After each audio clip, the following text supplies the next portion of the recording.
you. Thank you. Hope folks are doing well. Hey, here's a factoid for you. I'm single. I'm single. I don't have a partner. I find that the two kind of go hand in hand.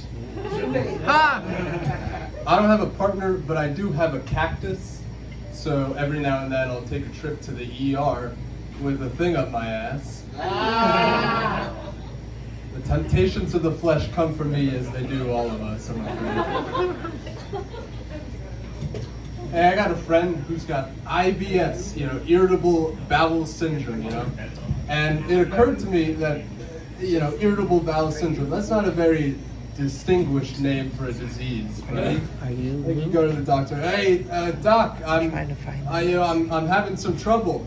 Well, what are your symptoms? Well, it's my bowels, doc. It's my bowels, they're irritable. Well, fuck, man, sounds like you got some kind of syndrome.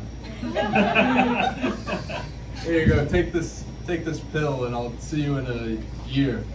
Doctors are always saying the damnedest things like that, Like, I put it this, so I went to a physician, right? And, these people, they've gone to school for a long time, they're supposed to know, they're supposed to be very knowledgeable about this kind of stuff. And I go in and I say, Doc, my foot hurts. And he goes, oh, no, I can't help you with that. You're going to have to see a podiatrist. Wait a minute. What's the problem here? Did you sleep through that lecture in med school? And so, you just keep going down the line of specialists, you just keep going further and further down this line. Last week I was lucky enough, I finally got an appointment with the molecular biologist. And I said, Doc, I'm in pain, I'm suffering. And he's like, oh, I can't help you with that. You're gonna have to go see an atomic physician. I'm like, fuck you, all right.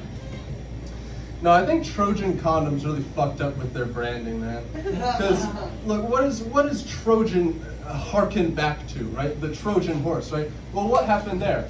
Well, you had something that you put inside of another thing, and then once all of that was inside, it came out and fucked everything up.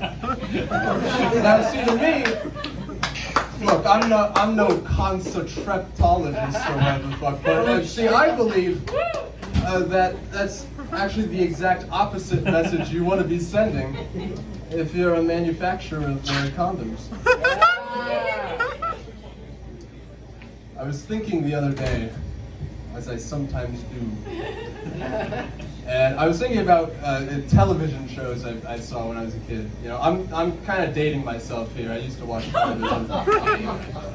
And I was thinking of this show. It's called Dude, What Would Happen? And it was on the Cartoon Network. And it was not a cartoon.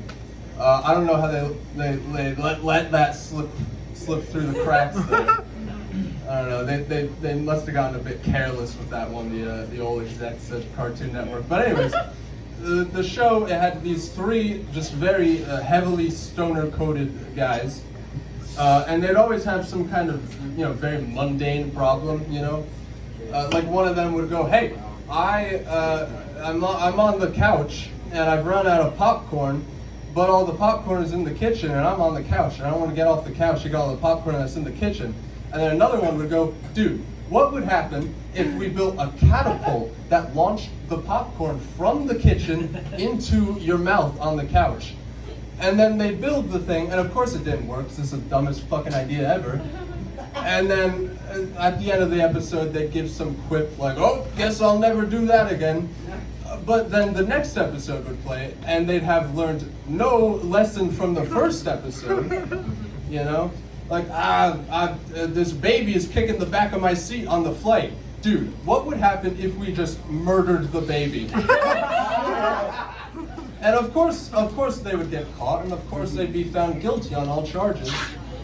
And, they go, my lawyer's telling me I'm facing life with no possibility of parole. Guess I'll never do that again.